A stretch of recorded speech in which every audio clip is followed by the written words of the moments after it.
Campaigning is continuing ahead of tomorrow's Eden-Monaro by-election in southern New South Wales. Labor is fighting to hold on to its seat in a region hit by drought and bushfires. A tight race is predicted, with the seat won with a majority of 0.9% at the last election. A record number of people have already voted in pre-polling. Let's get more on this now. Here's our election analyst, Anthony Green. Hi, Anthony. Hi. How tight is it? Well, the margin's under 1%. If there's no swing, it's a really close contest. If the Labor, it will be a close contest. It's always a marginal seat. If you're asking me if it's going to be ultra close tomorrow night or not, I don't know. Nobody has any real information on that, but it'll take a while to sort out the result. OK. How do you think the drought, the bushfires, the pandemic have all affected people's voting intentions? Well, I'm not sure. I think the fires might have had a bit of an impact on the South Coast. I mean, there was quite a bit of anger over that over the Christmas holidays, and that will be remembered. But only 30% of the electorate is on the South Coast. Most of the rest is up in the Monaro and around the north and west of the ACT. So it's quite a large electorate.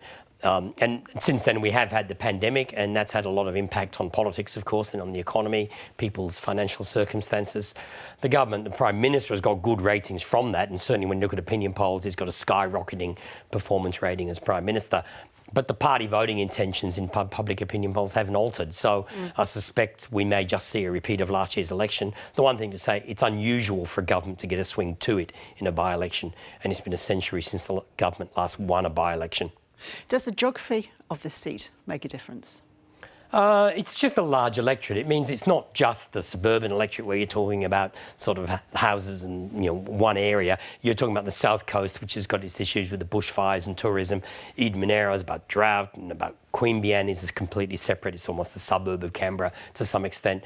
And then west and north of the ACT, you've got other issues. West of the ACT, council amalgamation is still running as an issue. So there's lots of different things going on in that electorate. How much will this be seen as a test for both the Labor leader, Anthony Albanese, and also, of course, for the Prime Minister? Well, for the Prime Minister, I mean, if the government doesn't win the by-election, he'll say, well, governments don't win by-elections from oppositions. And that's the standard way to respond to that.